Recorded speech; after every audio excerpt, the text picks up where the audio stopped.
Hello guys, mga ka-KJ. Yan. May nag-request po kasi sa atin na i-review po natin yung react po pala yung first one. So actually, naririnig ko na yung first one dati. So simultaneous yata sila ng ng SB19. Nauna yata konti yung SB19. So ngayon, first one naman. So I hope alam naman natin good sila kasi Pilipino yun eh. So yan, i-react po natin. So ang nakita ko dito, first one, Hold On. So 2 days ago. I think better to react on the new one. Okay?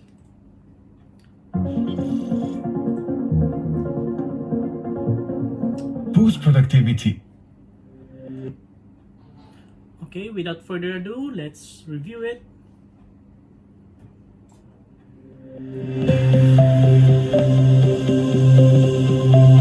First one, entertainment. Under show BT rin ba sila? Oh, just comment below guys. Di ko alam eh. Wow, this is for Christmas. Wow.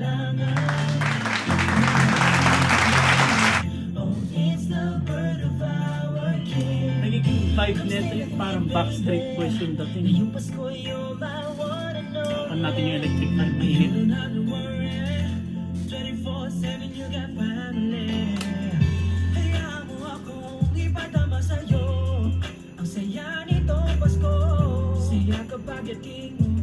You got me going happy holiday. So hold on to me, baby. It's the time for Backstreet Boys celebration. A1 yung dating nung nakamay na yun. Naalala mo?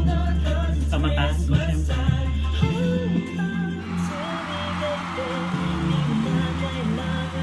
At least ang dami na natin nakikilala mga artist no, na hindi lang nandun sa crush ng mainstream malaking company like ABS-CBN, GMA. It's the time of Santa's giving. Oh, it's Christmas when love, let's rejoice and sing. Ganda rin ng blend din ng boses nila guys. As expected to all of, not all of us, most of the Filipinos. And he's the reason na tayo dapat na magkaisa. And it's a mission to live his vision na magmahalan bawat Mukhang Koreano yung isa talaga. Parang pantapat kay Justin Bieber. Sorry guys kung I keep on comparing pero Hold on, 'cause it's Christmas time. sana marami pang mga Filipinos na magbuo. Di mo na kailangan. Sometimes marami is good. So we have a better like competition. Hold on to me, baby. No, you don't have to Ganda ng hurry. boses. It's the Ganda ng time blend. of Santa's giving. Oh, it's Christmas when love, let's Kaya sinasabi ko kapag may ganda competition, inaangat lang yung standards eh. pag-ibig na ipadama. Wow, rapper pala yun guys. Iba't ibang handa, kapatid, kaibigan, pamilya, magkakasama. Yeah, ngayong Pasko ay sama-sama. Buong pamilya, salo-salo sa Noche Buena. Masaya lahat kapag kumpleto na din at din pati regalo. Espesyal lahat ito, katulad ng pagpito ng neto. Hilig handong para sa maligayang Pasko. Magsama-sama tayo lahat, makinig sa awiting ito. Kaya, halika na't sumabay ka sa akin. And the alpha, don't you dare to be scared, 'cause it's Christmas. Hold on to me, baby. Di mo na kailangan na maghalin lang natin. The bird of our king. Hold on to me, baby. Di mo na Dala lang guys. So, It's the time of Santa's giving. Oh, it's Christmas, spread out, let's rejoice and sing. To me, baby, di mo na kailangan na magaling langan. Oh, it's the birth of our King.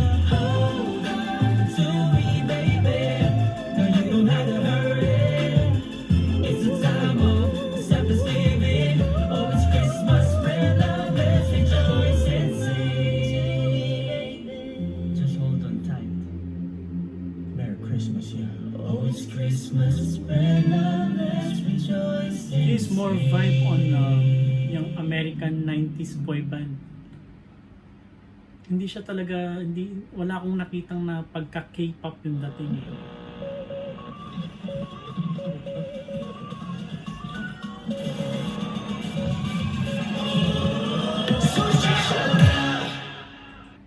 No, may bago silang MV. Anyway, yun nga guys. Yung mood ng whole video is more onto like 90s what you call it, American pop music like Backstreet Boys. Actually nakikita ko sa kanila yung A1. I forget the song, but A1 and then like 5 and then paghahalatang patandaan na yun. So yun nga guys. So more on 90s vibe, which is very good. Sorry about, ngayon maganda naman yung generation ngayon eh. So more on punk, funky vibe, dance, groove. Ito yung inintroduce kasi ng K-pop sa mundo eh. Yung singing plus dancing. Pero nung dati, nung mga panahon ko, mga panahon ko is more on vocals and blending, kumbaga. More R&B yung mga boy band nun. So nagsimula din naman sa mga medyo dancing ng Backstreet Boys, but hindi siya ganun ka, how to say, din sila pinagtutunan ng pansin yung dancing nila. So more on vocals. And then yun siguro, yun lang yung mga napansin ko kasi parang yung NSYNC dati yung bye bye bye, di ba? So may konting step and then stagnant and then vocals. Pero ngayon kasi kailangan mo maging magaling mag-dancing while singing and then formation pa. So yun yung inintroduce actually ng K-pop. And then while having a visual. So for us, for Filipinos actually, vocals is already there. It's just more train on maybe more training on a dancing part. Maraming mga Filipino din na magaling mag-dancing, mga break dancers.